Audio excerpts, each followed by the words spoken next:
మేము press meet arrange చేసింది మా రిలొకేషన్లో భాగంగా. ఇప్పుడు మేము అక్కడ ఫారెస్ట్ డిపార్ట్మెంటు సంతోషంగా మేము అక్కడ పంటలు చేయాలనుకుంటే పందులు కానీ దుప్పులు కానీ అదేవిధంగా కోతులు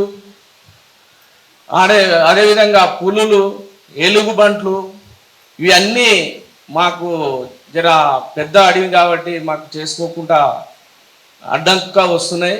అదేవిధంగా అక్కడ ఉన్నటి చెంచులకు 6వ ఎఫ్ఆర్ కింద ఓ ఎకరా భూమి 2 ఎకరాలు ఇచ్చేశారు.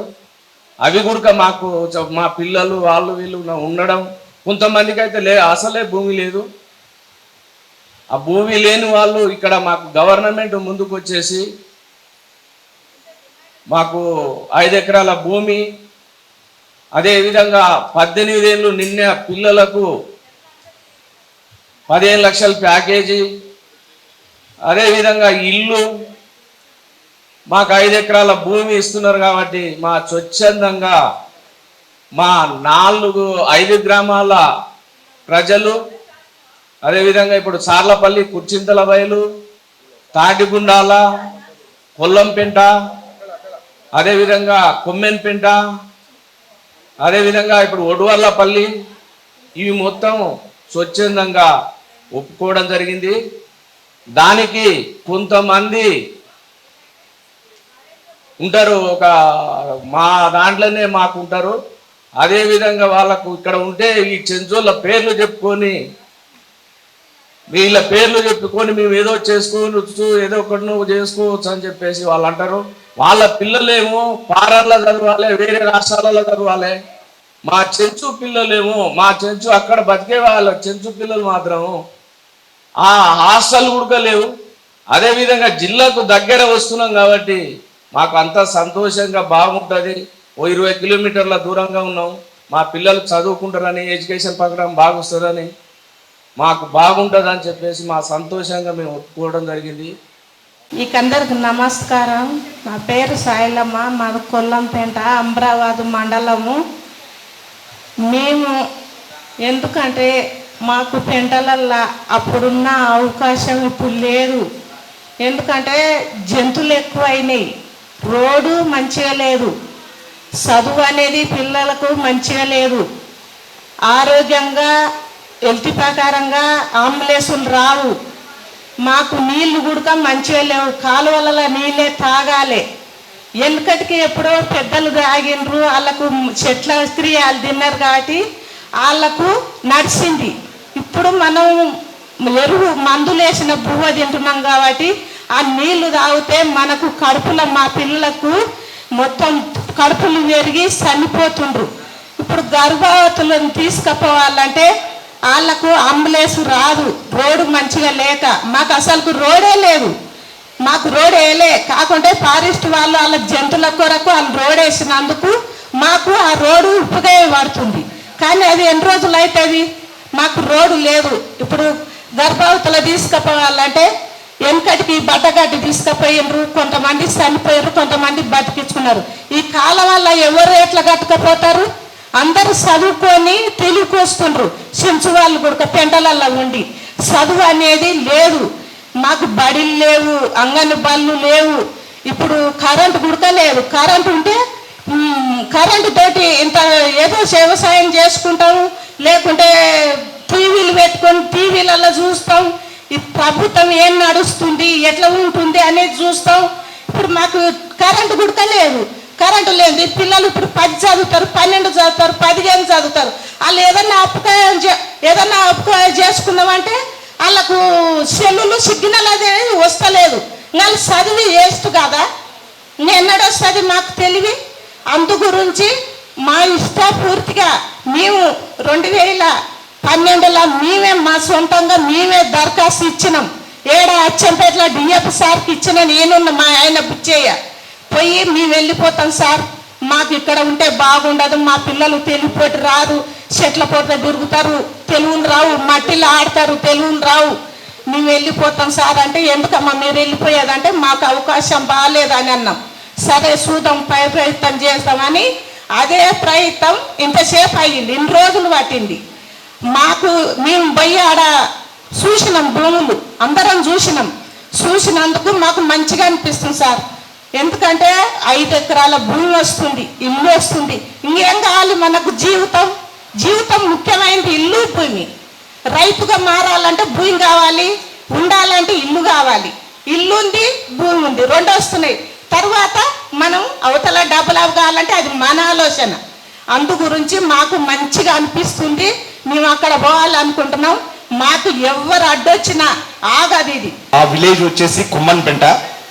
మా కుమ్మన్పేంటలో ఏమైందంటే గత కొన్ని సంవత్సరాల కింద తాతలు తండ్రులు ఎంతో మంది అక్కడ బతికినరు, అక్కడనే చనిపోయినారు, అన్ని విధాలుగా ఉన్నారు. మాకు ఈరోజు మా పిల్లలకు స్కూళ్ళకి ఇబ్బంది అయింది, బడికి ఇబ్బంది అయింది. మాకు అంబులెన్సులు అక్కడ వస్తలేవు, గవర్నమెంట్ మమ్మల్ని అక్కడ ఏం పట్టించుకుంటలేదు. మాకు అన్నిటికి ఇబ్బంది ఉంది కాబట్టి మా సొంతంగానే మేమేం చేస్తున్నామంటే అక్కడున్న భూమిని గవర్నమెంట్ కుప్పజెప్పేసి మేము వెళ్ళిపోవాలని మా ప్రయత్నం మేము చేస్తున్నాం. కంపల్సరీ డిఎఫ్ఓ గారు, తర్వాత ఫారెస్ట్ బీడ్ ఆఫీసర్ గారు, వీళ్ళందరికీ ఖచ్చితంగా మేము అక్కడ భూమి మా సొంతంగానే మేము ఇచ్చేసి వెళ్ళిపోతాం. ఎందుకంటే ఆ జంతువుల పాడు ఒకటి, తర్వాత పెద్ద పుళ్ళు, జంతువులు, అడవులు, ఏ టైం నైట్ 1 గంట టైంలో కూడా ఇట్లా వెళుతున్నప్పుడు చాలా మందికి ఎన్నో ఇబ్బందులైనాయి. ఖచ్చితంగా మేము అక్కడికి వెళ్తున్నాం. మా సొంతంగా మేమే నిర్ణయం తీసుకున్నాం, మేము అక్కడ ఉండలేము, ఆ పెంటని ఫారెస్ట్ వాళ్ళకి ఇచ్చేసి కాల్ చేసి వెళ్ళిపోదామని అనుకుంటున్నాం. ఓకే అండి, థ్యాంక్ యూ. ఈ రిలోకేషన్లో మేమంతా స్వచ్ఛందంగానే అప్లికేషన్ ఇవ్వడం జరిగింది.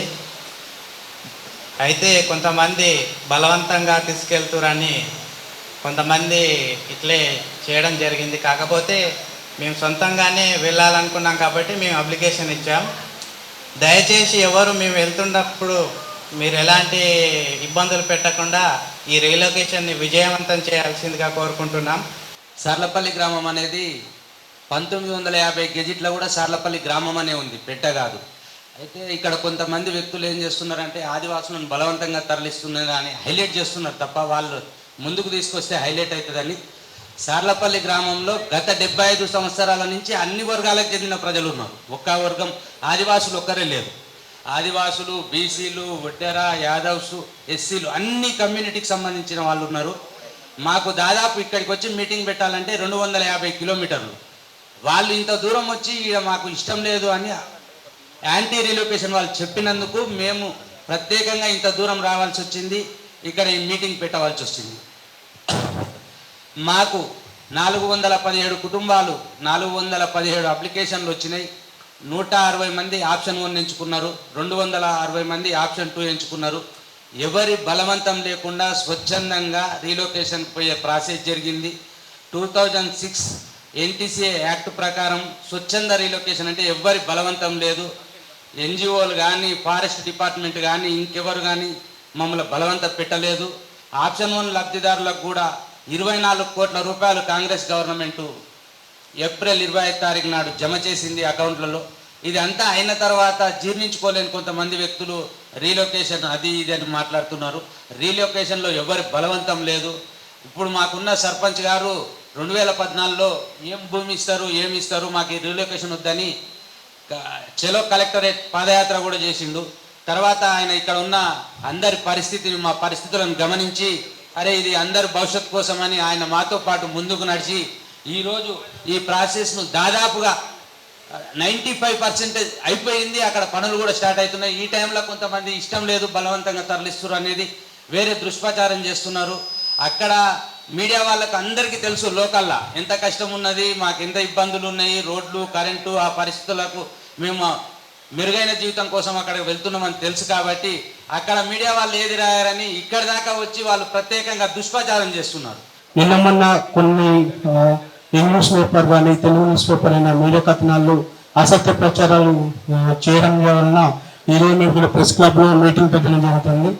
నిన్న మొన్న కొంతమంది యాంటీ రీలొకేషన్ పర్సన్స్ వచ్చి మా ఆదివాసులను బలవంతంగా తీసుకెళ్తుండ్రు అని కొన్ని ఎన్జిఓ సంఘాలతో కలిసి కొద్దిగా ఇష్యూ చేయడం జరిగింది. అలాగే రీసెంట్గా సుందర విజ్ఞాన కేంద్రంలో కూడా కొంతమంది కలిసి చెప్పడం జరిగింది. ఇక్కడ ఎక్కడ కూడా ఫారెస్ట్ డిపార్ట్మెంట్ అయినా, మా గ్రామ రీలొకేషన్ కమిటీ అయినా ఎన్జిఓలైనా ఎవరైనా ఆదివాసులను లేక వేరే కులాలను ఎవరిని కూడా బలవంతం చేయలేదు. వారి ఇష్టపూర్తిగా అప్లికేషన్ ఇచ్చి మేము అక్కడికి వెళ్ళి బతుకుడు కోసం జీవనోపాధి బాగుంటుందని చెప్పి ప్రతి ఒక్కరు స్వతంత్రంగా వాళ్ళందరూ వాళ్ళు అప్లికేషన్ ఇచ్చి రీలొకేషన్ కోసం మా జీవితం బాగుంటుందని ఇచ్చారు. ఎవరిని కూడా ఒక్క మనిషిని కూడా బలవంతంగా ఇక్కడి నుంచి ఎవరు తరలించట్లేదు. మా పిల్లలకు చదువు అవకాశం లేదు, హాస్పిటల్ లేవు, బళ్ళు లేవు, ఎవరికన్నా ఆరోగ్యం బాగాలేకున్నా పోవాలన్నా రోడ్లు సరిగ్గా లేవు, వాన పడితే నడుచుకుంటూ పోవాలి, బళ్ళు రావు అక్కడ, ఎటువంటి సౌకర్యం లేదు. మమ్మల్ని పోకుండా ఎవడో వద్దు చేదు అని చెప్తుండ అంట మల్లికార్జును. అట్లా చెప్పడం చాలా తప్పు. ఆడు ఏమైనా ఉంటే ఎదురుగా వచ్చి మాకు చెప్పాలి, మాకు చెప్పకుండా వచ్చి అప్లికేషన్ ఇస్తే అది బాగుండదు. దొంగ దొంగ మాటలు మాట్లాడుకుంటా మాకు 5 ఎకరాల భూమి ఇస్తురు, ఒక ఇల్లు ఇస్తురు, మాకు బోరేస్తారు, మా పిల్లలకు చదువుకోనికి అవకాశం ఉంటుంది. లేకపోతే టీచర్లు, డాక్టరు, కలెక్టరు అవుతారు.